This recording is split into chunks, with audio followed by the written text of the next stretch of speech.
Yeah. Welcome everyone. Welcome to the last day of the Passion Week. You can see you're enjoying your free pancake meal. Today we're talking about finding truth. And our speaker is Alex van Nes. I'll introduce him shortly. First of all, it's important to know, we'll say it on the slide, on the next slide as well. If you have any questions, we use Slido. You can send your question digitally, so we don't have to ask for the question, so you can just send them in and then we'll just ask them from the speaker. So without further ado, I'll introduce Alex van Nes. Alex van Nes, he's now 65, has been working as an evangelical missionary in Belgium for over 30 years now, sharing the biblical message with all who want to listen. During the last couple of years, he worked mainly among university students in Leuven and Maastricht, challenging them to rethink their worldview using presuppositional apologetics. He will show that only the Christian worldview can account for all the fundamental life of science. So, Alex, what's your relation to this subject? And the floor is yours. Okay, thank you. Thank you. How do you find truth? Hello, everybody. If you want to find truth, don't look at this slide because the first lie is there. It's the 24th today. So that's not my fault. I'm blaming him. Which shows how it's important to check everything if you really are looking for truth. Thank you for the invitation. Enjoy your meal. And it's an honor to be here. Usually I walk on the street in freezing cold and rain, but so happy to be in a warm environment this afternoon. Okay, time is very short, so I have to speed up, and I will excuse you if you cannot follow this. If you, at the end of my speech, are completely confused, it's okay. Don't blame yourself. It took me 10 years to understand. Yeah? So my 20 minutes is pretty short. Okay. I work among students, and as Willem said, I challenge them to rethink their worldview, whether it's true or not. But the big question is, what is truth? And this is such a fundamental question for everybody. If you are a university student or not at all, it's important for everybody. Everybody lives on the basis of truth. And the big philosophical question, of course, where can truth come from? What is it? What is it? The time is very short, but you can, we have maybe a few minutes for Q&A afterwards, but otherwise there is coffee afterwards. Down in the Humble, we can talk there as long as you want. I have all the time in the world, being retired. But you're in a hurry, okay. So if you're in a hurry, you cannot stay, take one of my leaflets, and you can find my email on my blog. Yeah, my blog is called The Creed of Modern Man. Or better, the impossible greed of modern man. But that's, okay? You can take one of these. Okay, time is very short, so please take your time to rethink it all, and then maybe next week or whenever you want, send your questions to me. Is that all I had to say? Coffee? Yeah, everything. Right, okay. Let's start with a definition of truth.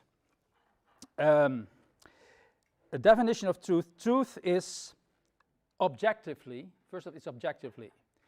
It cannot be subjectively. Truth is something that is true for everybody, yes? For everywhere, always, and is unchanging. What I'm talking about here is absolute truth, not personal truth, which cannot exist, because that's subjective. Maybe you've heard about the Christian philosopher, cultural philosopher, Francis Schaeffer, back in the 70s, American. He said that when I'm talking about truth, I talk about true truth or absolute truth, not a subjective opinion or meaning of everything. Where can it come from? Where can objective truth come from? It can only come from an objective source. It cannot come from me or from you. We can know things are truth, but we cannot be the source of it. It must come from an objective, absolute, unchanging source. That can only be the source of truth. Something that will not change. That is true for everybody, always, everywhere, and will never change. And what that source can be, I will talk about later. Without truth, it is impossible to make any absolute statements. But you and I, we make absolute statements every day. Of course, we have to, right? We have to. But that's on the basis of the existence of absolute truth. If there is no absolute truth, nobody of us can make any absolute statement at all. Because you and I, we could be wrong about everything we claim to know. So it's all about your worldview. It's about your presuppositions, your assumptions, your starting points. That's what we're talking about. Very essential. And you use it every day. We will see that later. Without truth, it is impossible to make any absolute statement. The verb to be makes no sense if there is no truth. Because we can only say, I find, or this is my opinion. But nobody of us can say, this is true. This is so. This is reality. Because if we cannot know truth, you could be wrong about it all the time, and me too. See that? So everybody is, especially in Holland, you know the Dutch people, they know everything. They think they do, yeah? And that's the way they talk most of the time. I can say, I'm Dutch, but I live in Belgium. So I moved to the Promised Land a few years ago. And thank you for inviting me back in the desert. But I go home back to the Promised Land later today. Many people here are convinced that of course, they do not know everything, but they talk. Their attitude is as if they know absolute truth, which is impossible for a man to be the source of. If you meet an atheist and he says there is no God, that's an absolute statement. If I meet that kind of people on the street, I meet them every day, they say there is no God. I say, how do you know it? Have you been there? And then it's silent, because you cannot make an absolute statement of something you cannot know absolutely. And university students understand it very quick, yeah? That you cannot do that. You're fooling yourself if you do. I was talking to two guys in Maastricht last week, and in 20 seconds he understood what I wanted to talk about, and he said, sir, there is no absolute truth. And I said, is that absolutely true? He said, yes. I said, you are the absolute truth, which made him so angry he left immediately, because there's no answer to that, of course. He realized the foolishness of his opinion and his absolute statement, which is impossible to make if there is no absolute truth. So, to make absolute statements, you need to be all-knowing about the subject, or to know somebody who knows everything about that particular subject. But you don't, right? This is a palace of intellectual people, but nobody here knows everything about everything. So everybody could be wrong about everything. This is discouraging. I have the gift of discouragement, I know, but everybody could be wrong. I could be wrong as a human being, because I cannot be the source of absolute truth. So what could it not be? The source of truth, what can it not be? In other words, what is the big question is this: what is your ultimate source of authority that is the starting point of all your opinions and thinking and assumptions? What is it? The ultimate truth. A Christian says God is the starting point of everything. He is the only possible ultimate truth. And his word, the Bible, is therefore the only possible source of absolute truth, because he knows everything and he can everything, which is impossible for us to say. Only he can say that. And in reality, let me state that right from the beginning, in reality, everybody starts from that source. Even when you deny it, you do. Everybody does. I compare it to fish. We are about here, how many people? We are fish in the same ocean. You and I, we swim in the same ocean. But a Christian says, I see the ocean. I acknowledge the existence of the ocean. A non-believer says there is no ocean while he swims in it. That is quite foolish, right? Now, nobody's foolish here. I'm not saying you're a fool, but if you believe that, that's a foolish thought, because you live on the basis of absolute truth. Everybody does. The first thing, man cannot be the source of absolute truth, because if you start with man about any subject, you start with a being, you and me, that have too little data to make any absolute statement at all. As I said before, to do that, to make absolute statements, you need to be aware of everything. You need to know everything. You be omniscient about everything there is to know. But you're not. I'm not. So we could be wrong and therefore not the source of absolute truth. We have too little data. to do that. Man is limited in his knowledge and could be wrong about everything that he claims to know. I know there's a popular saying in Dutch, probably in all other languages as well, that our modern culture says that, how you say that, everybody has his own truth. Yeah?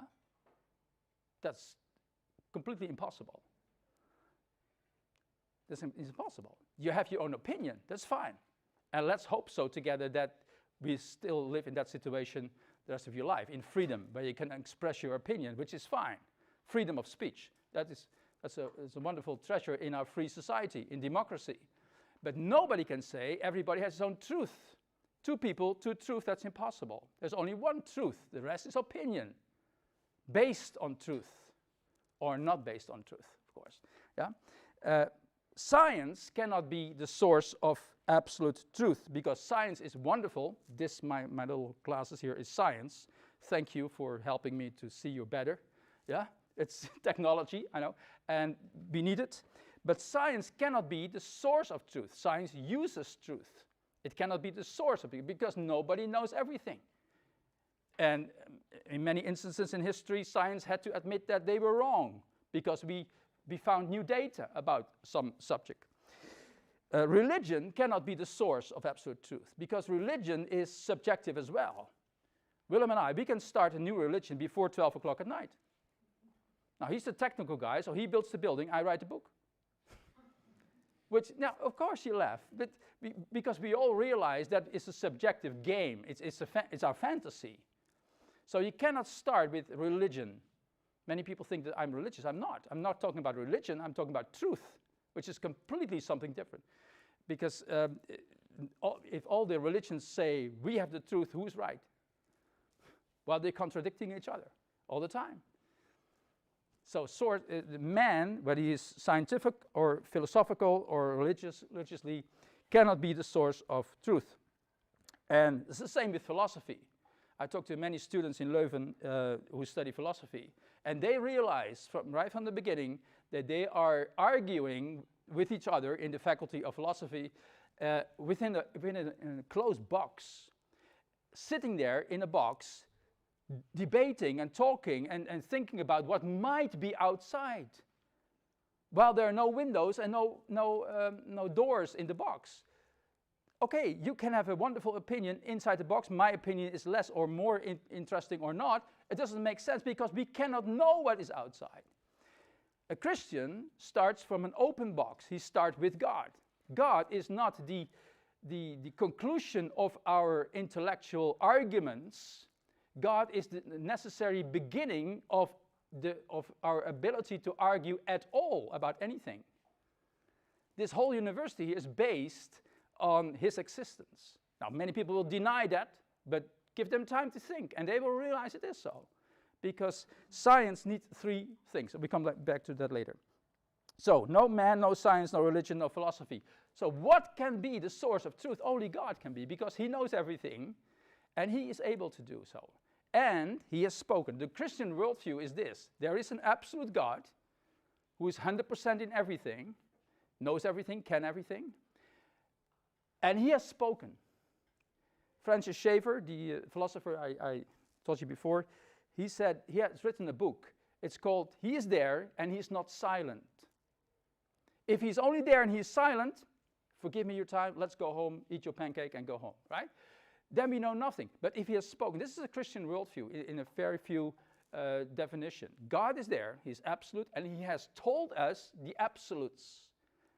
And that is the basis of everything you do and I do every day, all the minutes of your life. That's the basis. Otherwise, we cannot live. Another book by Schaeffer said, how should we then live? How should we live? We cannot live. And I'll prove that later. That's impossible. So where did we use truth? Where did we use it? In all the fundamental aspects of life. Everything. The very moment that I'm standing here speaking, and you are seeing me, using your senses, your ears and your eyes, yes, to communicate a little bit this few moments, is based on absolutes. Otherwise, you cannot be sure that your senses are valuable and work and usable. So, let me quickly, because time is short, give you 6 fundamental aspects of life that you use every day and I use every day. The first one is knowing, yeah? Your epistemology, the science of knowing. How do you know things? How do we as human beings know things? Not with your shoes, with your head, right? You do? I hope you do. Otherwise, you better quit your studies and go home, right? We need your head. But if there's no God, then the stuff in my skull that I use now to talk to you and you are to listen to me is just chemical reactions. If there's no God, everything is material, then your thoughts, the processes in your brain and my brain at the moment are just chemical reactions. And then the big question is, what is the big difference, the real difference between a bottle of Coke and your head? 0. It tastes better, I know. I hope. A student said it tastes better, but let's hope so.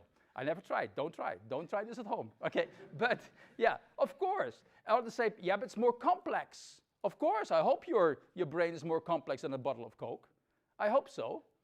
But what if the faculty of physics invents a kind of invents stuff that is 50 times more complex than all our brains together at this moment? Is that true then? So where is the source of truth if it can change all the time? See, you cannot use your brain if there's no God there. Then we are just bags of stardust, and that's it. And I've never met a bag of stardust who can think, talk, argue, or judge anything. No way, no way. So you're not. Otherwise, you could not listen to me. I often come to Maastricht, and there is a big student home where they live, many rooms, and they painted, maybe you have seen it, maybe they painted there a short text on the wall outside. It said, "We're all stardust." But if that's true, nobody could paint the letters or read the letters or understand the letters at all. So we might be fooling ourselves, right? It's impossible. Okay, the second thing is, I have to go quickly, but we can talk about this for hours, okay? Yeah. Observation already, your senses. How sure can you be if there's no God that I'm here, that we are here, or are we in the matrix? Are you sure you're here?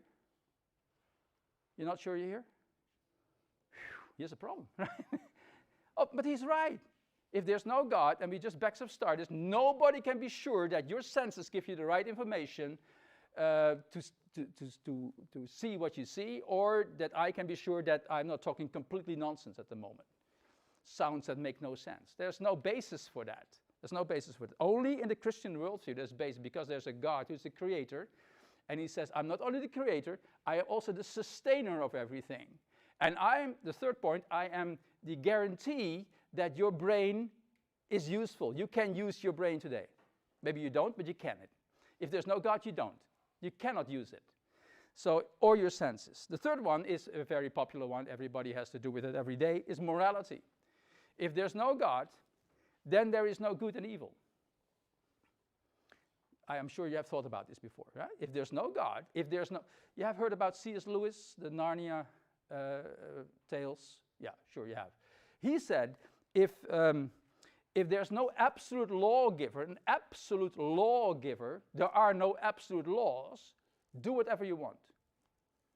And about thinking, my first point, he said, if I would not believe in God, I cannot believe in thinking.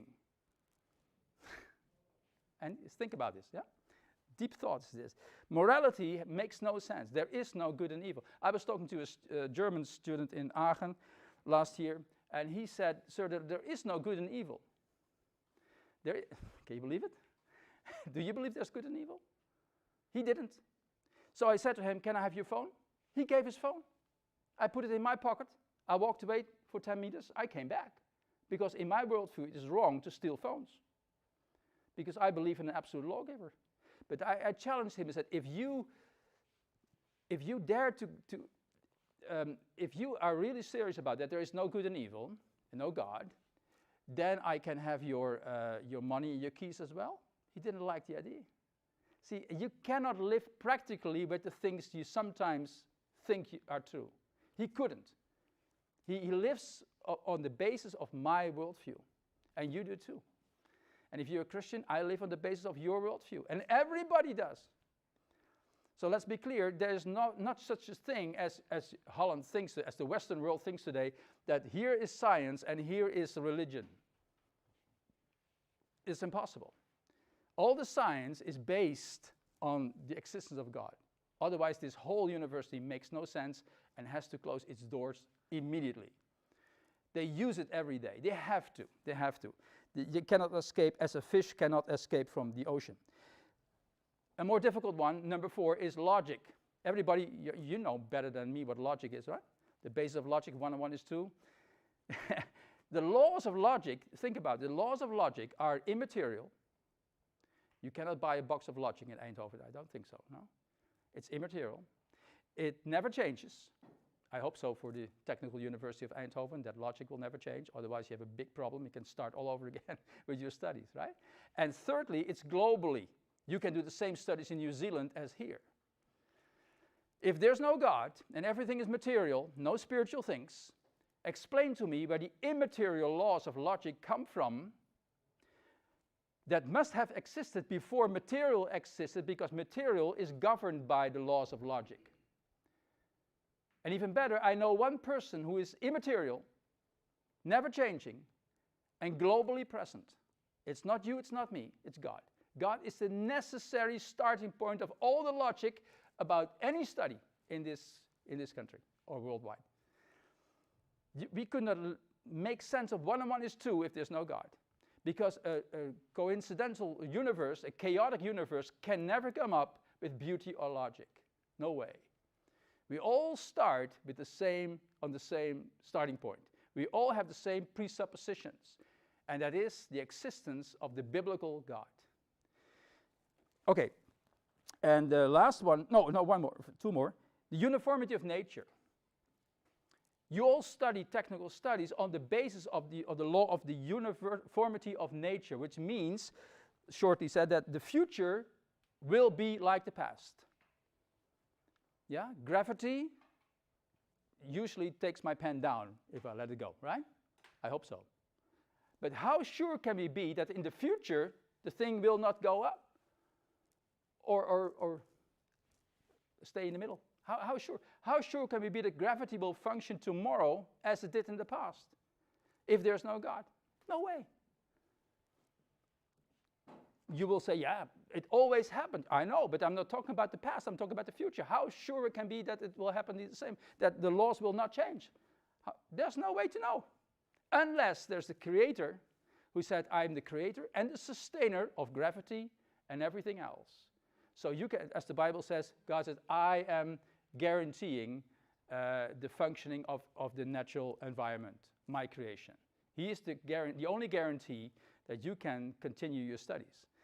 And not that logic will not change, or that the laws of nature will change tomorrow. There's no way. If so, take a helmet tonight, because there's no guarantee that you will fly to the ceiling tomorrow morning and you get out of bed. Be careful, right? And the last one, it's only short, of course, it's only introduction to this all, is the value of man. What would be the value of your life if there's no God? €2.75 for the chemicals. That's €5.50 together as 2 cups of coffee. That's why we throw away all the babies, the little bags of stardust. Has no value. If I made a little mistake and there's a baby, okay, throw it away. That's what Holland does every day, worldwide. Because without God, life has no value. We are just on a rock, spinning through the universe for no reason at all. That's the big consequence. The practical, I'm not talking about philosophy here, the practical consequences. If there's no God, then there's no rationality, no morality, no logic, no uniformity of nature, no guarantee for nothing, for the value of your life, nothing. Which is foolish, because you use all those things every day. Me too. Whether you're Christian or not, makes no difference. Everybody starts from the same basis, the same starting point. Is that real time? Wow. Okay. So, conclusion. I'm a Christian because of the impossibility of the contrary. I'm not better than other persons. Of course not. But using the word better means there is some measurement, yeah, an absolute standard. Otherwise, the word better makes no sense. Then it's just a personal opinion. What you think is better for you, fine. Not for me. Then there is no good and evil, right? Nobody could judge anything. So the Christian worldview is based on revelation. As I said before, God is not the conclusion of our arguments, He's the beginning, He's the starting point. A Christian starts there.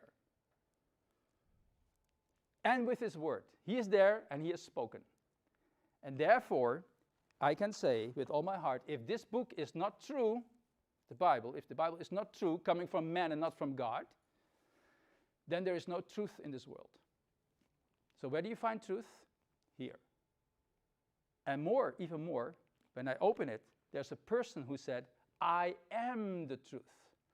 Truth is not an idea, a concept, a philosophical concept. It's a person who guarantees that you see me now and you know what's good and evil.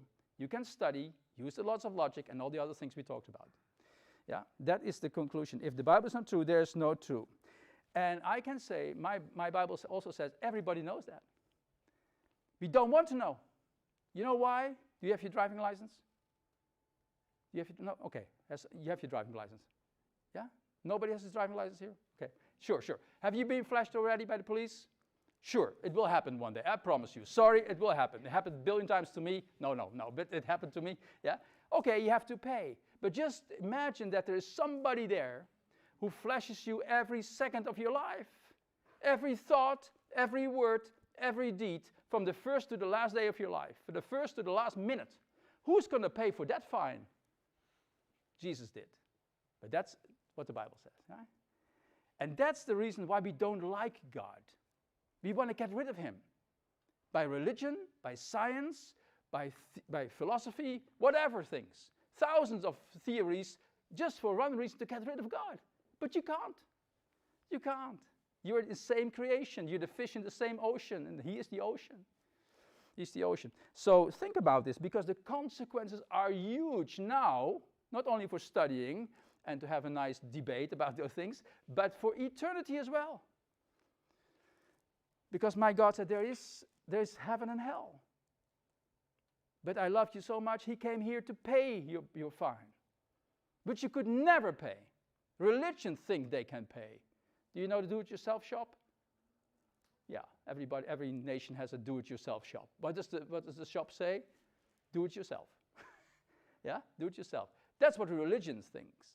Catholicism, Islam, and all the others, Google yourself, easy to find out. They say do it yourself. A Christian says, I cannot. I can never pay that fine. I need a Savior. And my Bible says He came here to save you. Not only from the judgment, but also from foolish thinking, impossible presuppositions. And the more I read my Bible, the more I start to understand things. I'm not omniscient. Of course, nobody is.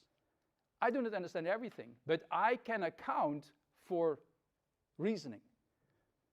And let me say as last thing, therefore I believe the Christian worldview is the only rational worldview. The rest is absurd. One more story. I was talking to a professor of philosophy in Maastricht. Nice young guy. We met twice. And he said, you're right, maybe everything is absurd. If you're just on a rock spinning through the universe for no reason at all, everything is absurd. He's right. He said, but I can live in absurdity for 80 years, he said. He said, sure, if the university keeps paying you, can make it 200 years. if they give you a salary so long, of course. But you cannot die that way. If you die that way, you face the absolute truth, God, that you use now to talk to me, teach your lessons in university, or do anything. And then you're in trouble. So think about it. This is not about philosophy. I'm not showing off what I know. No, I'm not. I'm not important. It's about truth. And some people do not want to know this. When Jesus stood before his judge, he said to Jesus, what is truth? Pilate, if you know your Bible. But what is truth? And Jesus didn't say anything because he said already before, I am the truth. It's the same question today. Nothing changed. Nothing changed. So think about this. What is your ultimate authority? Is it the only possible, or have you come up with some other impossible, not absolute authority? Quite important. Think about this. Thank you.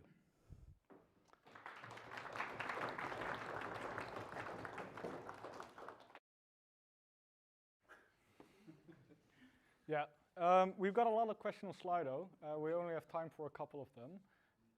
So I'll ask you for a short answer. After those two questions, we'll inform you on how to move on next. Alex, do you choose to believe in an absolute truth, or do you have the idea that you don't have a choice in that matter? Nobody has. He or she believes in the same absolute truth that I do. Everybody does. There's no way you could escape from it. All Sorry. All right. Well, that's a short answer. Yeah. The second question, why must the biblical God be the answer to the question of absolute truth? Because why can't it be another sort of God or creator? Great, good question. I have that question every day. Two answers. First of all, God says there are no other gods. Yeah? The second answer is that if all the other gods would exist, if you collect them together in this room, they would be too small. And mind this, the Hindus have 300 billion of them, right? A million of gods, incredible. But altogether, they will be too small to give any rational explanation of the reality that we are in now. Nobody of those gods could account for the six things, and there are more, of course, that we talked about. Nobody. Allah, for instance, could never account for love. If you would be the only person in the world, you would have no idea what love is. For love, you need at the minimum 2 people, right? I don't have to tell you, right? 2 people at the minimum. Yeah, if Allah is alone, he has no idea what love is and relations are. He has no idea. There's no foundation for social life in Islam.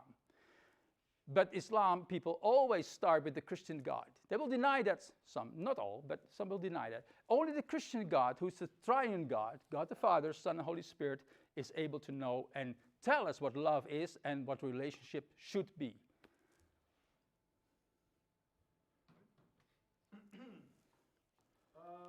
Yeah, we got a lot of questions about why Christianity and why the Christian God should be the God.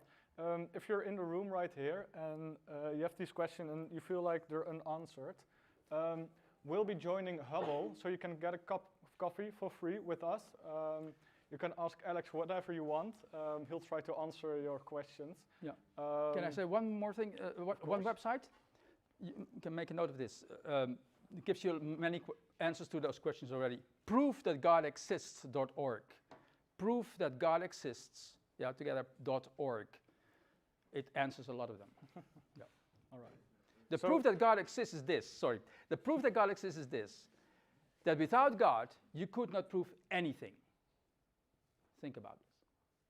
That's the proof that God exists. Without him, you could not prove anything, not even that you're here. All right.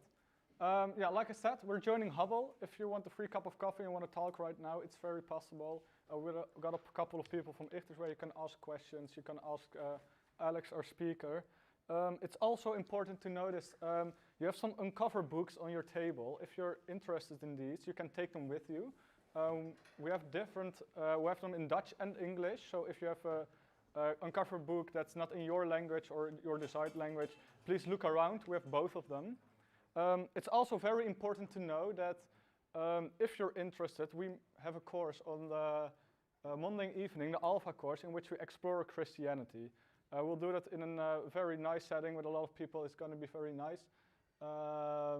But if you're interested, please sign up. And as last point, we have a couple of evaluation papers, so you can give some feedback to us. Please let us know what you think of the speaker. Let us know what you think of the lunch.